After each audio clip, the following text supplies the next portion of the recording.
Scotland's first FIFA World Cup was a bit of a disaster. In 1954, Scotland finally had the chance to prove themselves on the world's biggest football stage.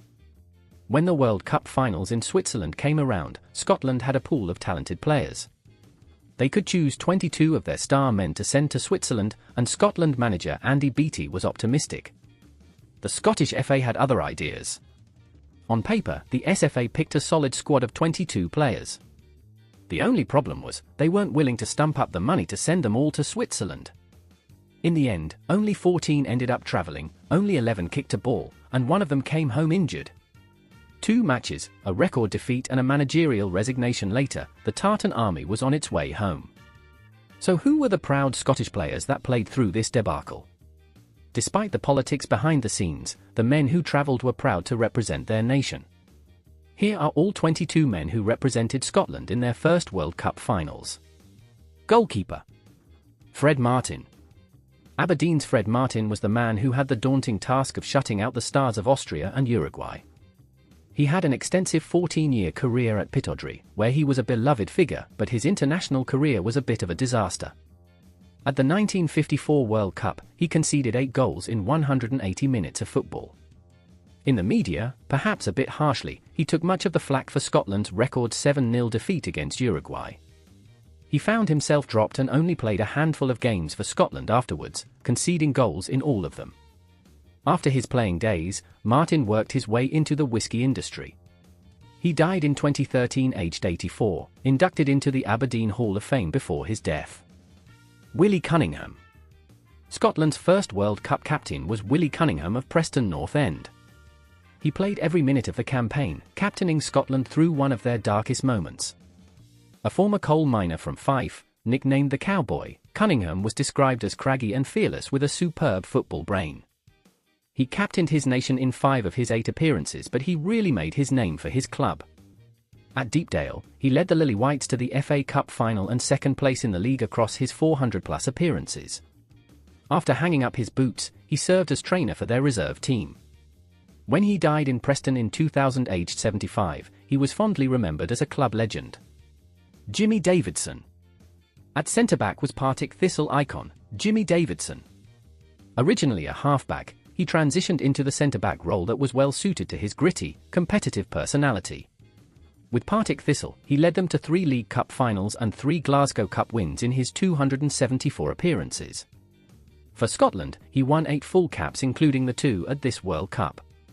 His association with Thistle continued after his playing days, with him taking a groundsman role at the club.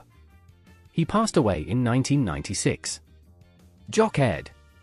Left-back John Aird played his club football in England for Burnley, where he made over 140 appearances and played up front, in defence, and even on the wing on occasion. He was a man of remarkable longevity. Born in 1927, Aird would live to 2021, aged 94. He won a total of 6 international caps, but only 4 of them were for Scotland. The other 2 were for New Zealand after he emigrated and continued his football career down under. He would live the rest of his life in New Zealand and Australia. Tommy Docherty. The man who will be most familiar to casual viewers is former Manchester United manager Tommy Docherty. A talented right-half in his playing days, he won 25 international caps and played in 2 World Cups for Scotland. He also made some 425 club appearances, but he found more fame during his extensive managerial career in football. In the 1970s, he rebuilt a wounded Manchester United that had suffered relegation and turned them into FA Cup winners. He is also equally remembered for the infamous way his managerial reign with the Red Devils came to an end. Despite the scandal from an extramarital affair at the club, Docherty remained a popular figure in football and was inducted into the Scottish Football Hall of Fame before his death in 2020, aged 92.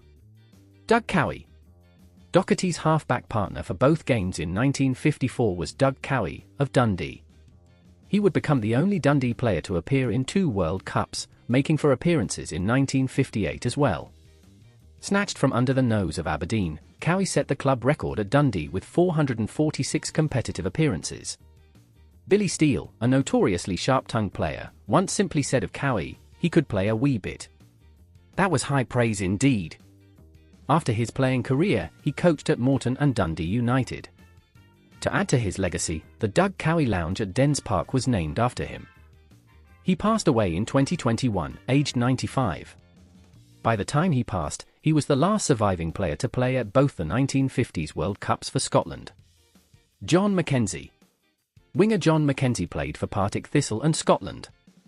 He has the unique distinction of being the only native Gaelic speaker to ever play for Scotland. Not your typical flying winger, he beat defenders through pure ability and skill.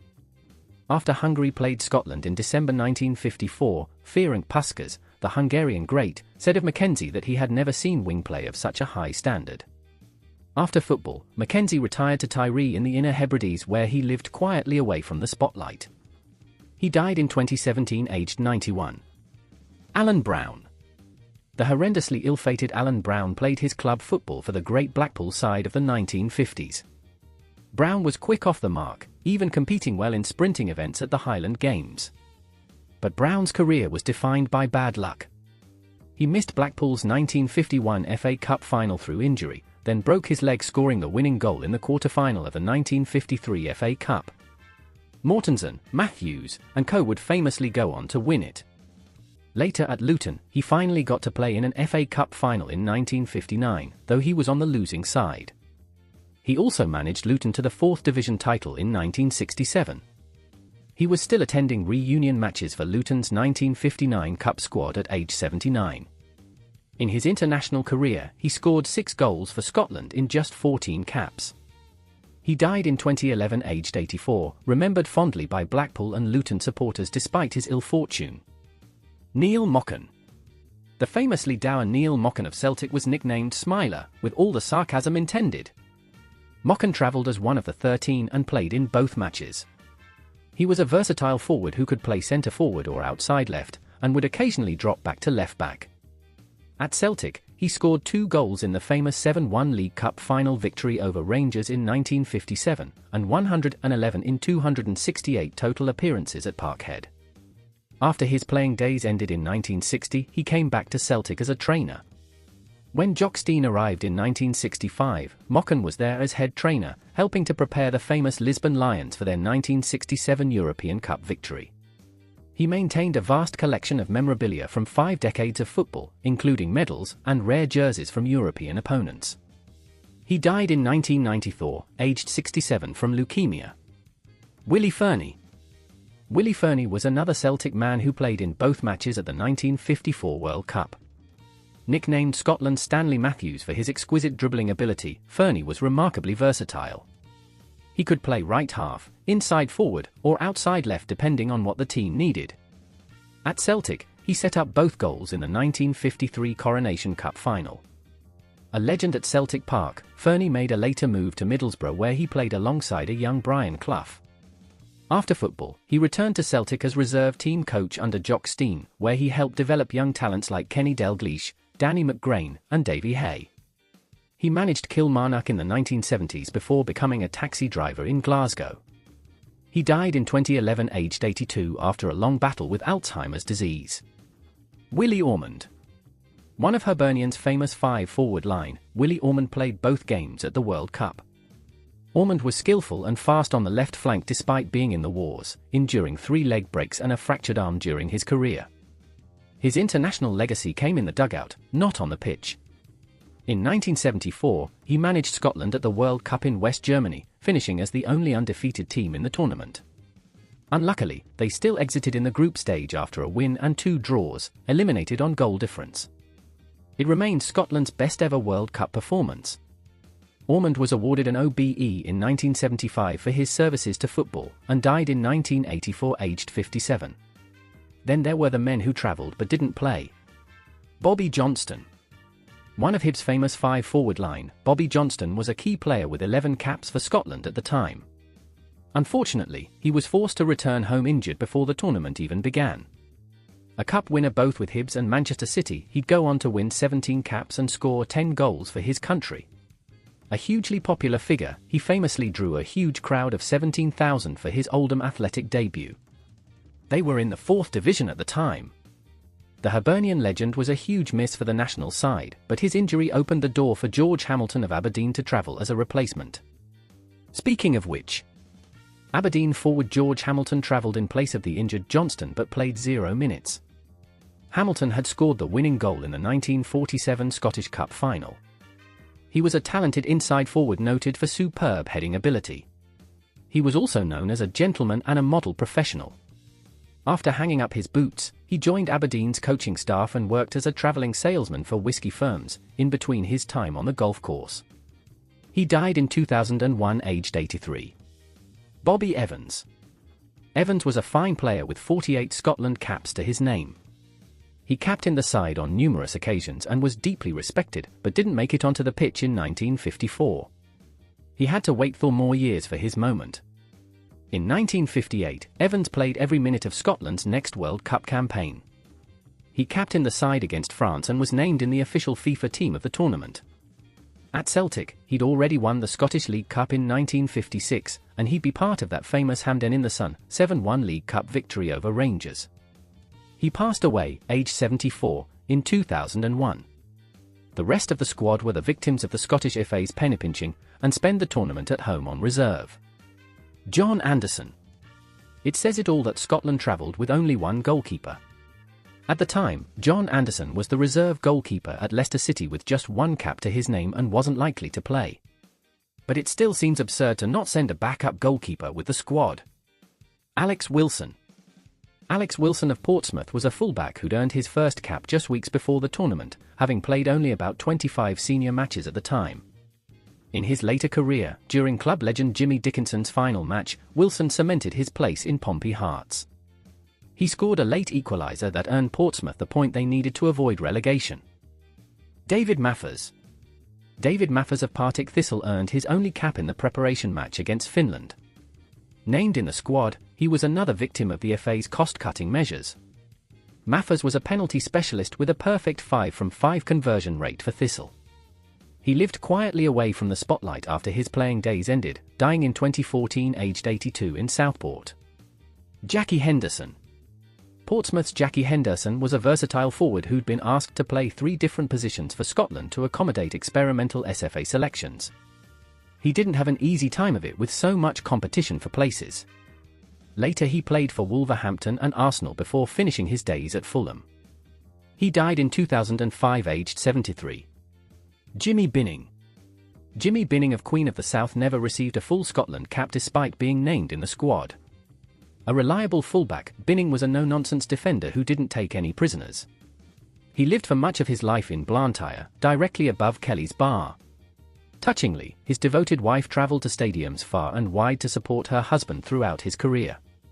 He died in 1991 aged 68. Bobby Combe.